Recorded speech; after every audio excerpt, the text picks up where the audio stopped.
দেখো খিলাফত আন্দোলন। খিলাফতটা কি? খিলাফত জিনিসটা আমাদেরকে দেখতে হবে। দেখো, প্রথম বিশ্বযুদ্ধের পরে তুরস্কের খলিফার ক্ষমতা লোপ পায়, ভারতীয় মুসলমানের খলিফার ক্ষমতা রক্ষার জন্য আন্দোলন শুরু করে। গান্ধী হিন্দু মুসলিম ঐক্যের জন্য এই আন্দোলনের সমর্থন দেন। 1924 সালে তুরস্কের খলিফারা শেষ হয়ে গেলে আন্দোলন শেষ হয়ে যায় এবং অল ইন্ডিয়া খিলাফত কমিটি যেটা ছিল, অল ইন্ডিয়া খিলাফত কমিটি, অল ইন্ডিয়া খিলাফত কমিটি, এটা প্রেসিডেন্ট ছিলেন কিন্তু সভাপতি কে? মহাত্মা গান্ধী, মোহনদাস করমচাঁদ গান্ধী। ঠিক আছে, তাহলে খিলাফতটা কি? খিলাফতটা হচ্ছে যে সমস্ত মানে মুসলিমদের যে সমস্ত রাজ্য ছিল, মানে মুসলিম শাসক যারা ছিল তাদের একটা নেতা ছিলেন, সেটার নাম তাকে বলা হতো খলিফা। এই খলিফার ক্ষমতাটা ছিল মুসলিম বিশ্বের মধ্যে একটা সর্বশ্রেষ্ঠ ক্ষমতা। অর্থাৎ নবীজি মানে মুসলিমদের যে যিনি ধর্মপ্রচারক হযরত মুহাম্মদ সাল্লাল্লাহু আলাইহি ওয়াসাল্লাম, তিনি মারা যাওয়ার পরে তার যে চারজন বিশ্বস্ত সাহাবী বা বন্ধু ছিলেন, আবু বকর, ওসমান, ওমর এবং হযরত আলী রাদিয়াল্লাহু আনহু, তো এদেরকে হাতে ক্ষমতা তুলে দেওয়া হয় পরপর, অর্থাৎ শাসন করে, তাদের মুসলিম যে সাম্রাজ্য সেটাকে শাসন করে। এবং তার বাইরে যে সমস্ত জায়গাতে মুসলিম শাসকরা ছিল তারা কিন্তু এই খলিফাকে মান্য করে চলতো, জনগণ এবং শাসক সবাই। আমরা যদি দিল্লি সুলতানিদের দিকে তাকাই, তখন দিল্লি সুলতানিরা আমি পড়ানোর সময় আমি বলেছিলাম যে খলিফার কাছ থেকে অনুমোদন নিতে হতো, তো সেই ব্যাপারটা ছিল তখন থেকে। এবং যখন তুরস্ক যখন প্রথম বিশ্বযুদ্ধে হেরে যাচ্ছে, তখন কিন্তু খলিফার ক্ষমতাটাকে কী করে দেওয়া হয়, লোপ পায় এবং কামাল পাশার নেতৃত্বে কিন্তু খলিফা পদটা কিন্তু বিলুপ্ত হয়ে যায় এবং তিনি শাসক হন সেখানকার কামাল পাশা তুরস্কের। তো এই খলিফার ক্ষমতা রক্ষার্থে কিন্তু ভারত বা ভারতীয় উপমহাদেশে কিন্তু জনগণ আন্দোলন শুরু করে। সেই আন্দোলনটা খিলাফত আন্দোলন, এবং তখন সেই সময় ভারতবর্ষে এটাও চলছিল, ওই যে অসহযোগ আন্দোলন চলছিল। তো গান্ধীজি চেয়েছিলেন যে একই সঙ্গে অসহযোগ আন্দোলন এবং খিলাফত আন্দোলনকে যদি যুক্ত করে দেওয়া হয়, অর্থাৎ তাহলে হিন্দু মুসলিম যে একসঙ্গে ঐক্য, সেই ব্যাপারটা যদি তুলে ধরা হয় তাহলে আন্দোলনটা আরও বেশি জোর পাবে। সেই উদ্দেশ্যে তিনি কিন্তু এই খিলাফত আন্দোলনটাকে সমর্থন করেন। কিন্তু পরবর্তীকালে তাহলে এই খিলাফত আন্দোলন শেষ হয়েছে 1924 সালে কামাল পাশার নেতৃত্বে, যখন খলিফার তন্ত্রটা অবসান ঘটে। চলে যাবো আমরা পরের স্লাইডে। স্বরাজ্য দল 1923 সাল। স্বরাজ্য দল খুবই গুরুত্বপূর্ণ। এর আগে 1919 সালে কী বলেছে, মন্টেগু চেমসফোর্ডের কিন্তু যে রিপোর্ট সেটা হয়েছিল, মন্টেগু চেমসফোর্ড, এটা মনে রাখবে শুধু,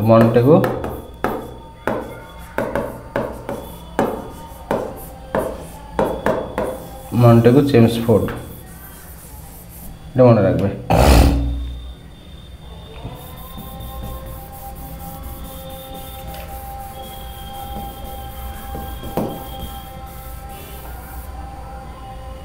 চলো এবার আমরা দেখি এইটা,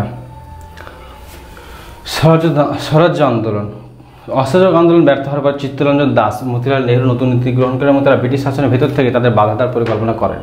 এর ফলে বাংলায় স্বরাজ্য দল বাংলা শক্তিশালী হয় এবং ব্রিটিশ নীতিতে বাধা দিতে থাকে। মানে এইখানে আমরা বলি ব্যাপারটা ঠিক কী ঘটলো। এই স্বরাজ্য দল বা চিত্তরঞ্জন দাস চাইতেন যে আমরা এমন কিছু করব যাতে আমরা ব্রিটিশ সরকারকে বাধা দিতে পারি। তাহলে ব্রিটিশ সরকারকে বা কোনো বিল পাস করতে যদি বাধা দিতে চাই, তাহলে আমাদেরকে কী করতে হবে? আমাদেরকে বিধানসভার মধ্যে থাকতে হবে বা কেন্দ্রীয় আইনসভার মধ্যে থাকতে হবে। তাহলে আমাদের কী দরকার? তাদের ভোটে লড়তে হবে। তো কংগ্রেস সেই সময় ভোটে লড়ার পক্ষপাতী ছিল না। তো তিনি কী করেন, চিত্তরঞ্জন দাস কী করেন, কংগ্রেসের মধ্যে থেকে একটা দল তৈরি করেন নতুন, তার নাম কি? কংগ্রেস স্বরাজ্য দল বা কংগ্রেস স্বরাজ্য দল, কংগ্রেস স্বরাজ্য দল।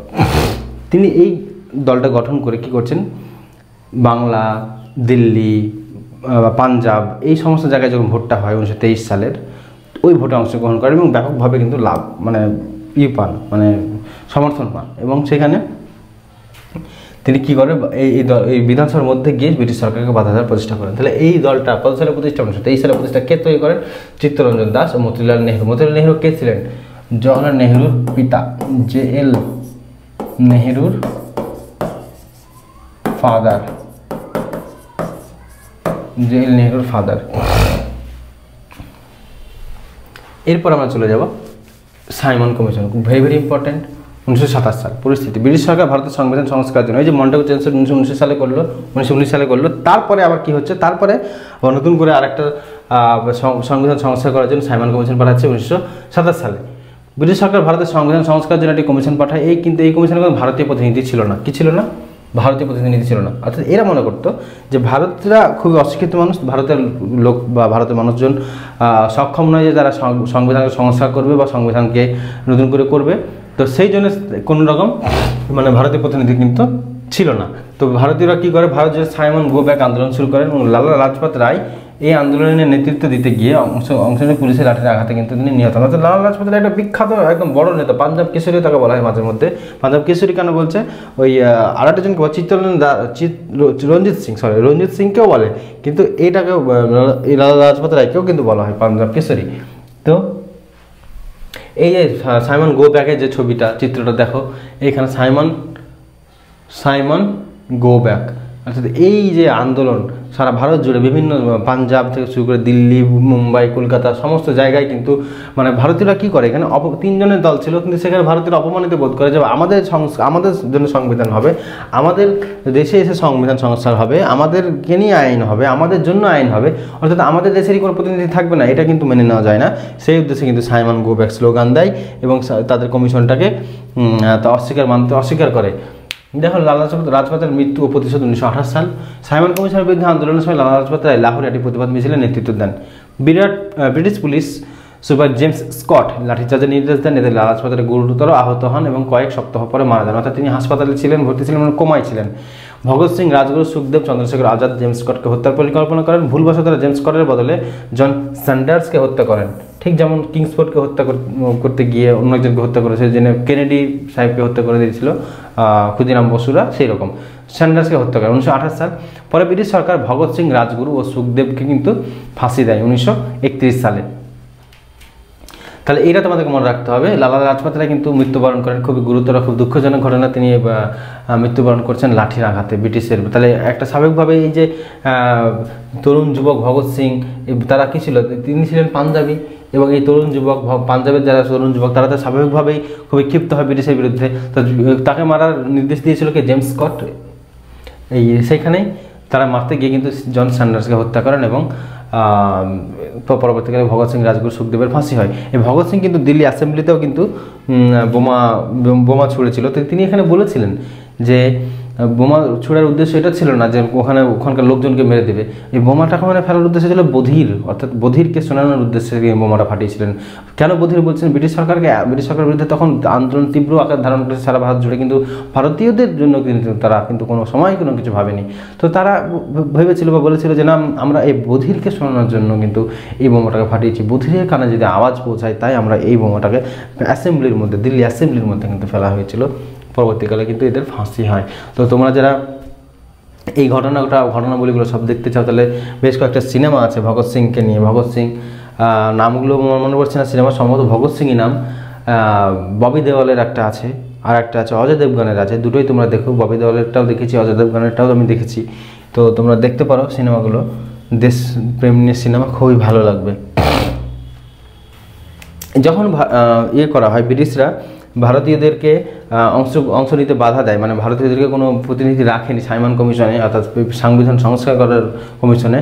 তো পরবর্তী সেই সময় কি হয় যে এই নেহেরু রিপোর্ট চালু করা হয়, নেহেরু রিপোর্ট প্রকাশ করা হয়। মানে তারা কি নেয় যে না আমরা পারবো না, আমরা পারবো। তো সেই উদ্দেশ্যে কিন্তু একটা রিপোর্ট প্রস্তুত করে মতিলাল নেহেরু।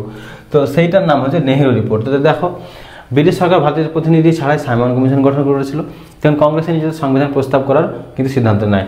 মতিলাল নেহেরু এই রিপোর্ট প্রস্তুত করেন যাতে ভারতের ডোমিনিয়ন স্ট্যাটাস অর্থাৎ আত্মশাসন বা স্বায়ত্তশাসন চাওয়া হয়েছিল।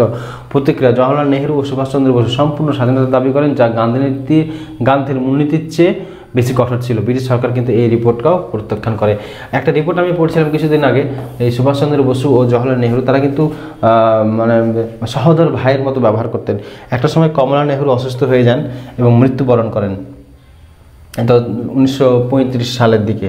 তো তখন জওহরলাল নেহেরু, তখন সুভাষচন্দ্র বসু ছিলেন কিন্তু বিদেশে। খবর পান, তখন কিন্তু তিনি আসেন নেহেরুর কাছে এবং 3 দিন তিনি নেহেরুর সঙ্গে ছিলেন, উপবাস করেছিলেন, সমস্ত রীতিনীতি পালন করেছিলেন।